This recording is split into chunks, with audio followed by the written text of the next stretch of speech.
Hi there, this is Fixed It. This is the power pack I used in my jump starting video. Using one of these emergency batteries, you'll see that I managed to do it. This one claims to be 20,000 milliamps. One of the things I didn't realise at the time was unless you recharge the battery immediately, it dies. And what we have here is the 3 cells that make up the battery, and 2 of the cells are showing 3 volts and one of them is completely dead. Now if you attach a charger to it, it won't charge. It's completely dead, so it'll just give you an error.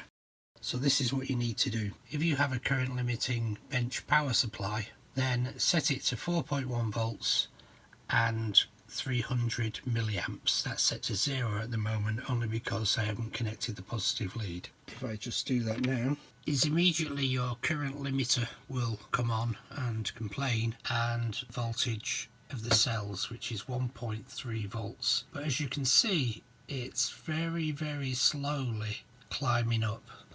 And what you basically need to do is to leave this like this for a couple of hours to slowly trickle some voltage into it. Once you do that, then you can come back and do another couple of things and then possibly charge it. We'll come back later. So I've attached my multimeter to it and I've just started the battery. It's saying 2.1 volts. Now you may think it's almost ready for a 3-volt charge, but it isn't.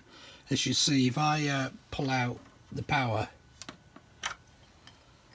and we watch, what happens is very rapidly that voltage drops. So again, if you try to charge it, it's just going to fail because there's very little in there and there's so little current. This thing isn't even holding any charge, which is why you need to keep it on there for a couple of hours. Hope you liked the video. Please subscribe to the channel and check out my other videos, and if any of them save you any money or help you, please consider doing a super thanks. Bye.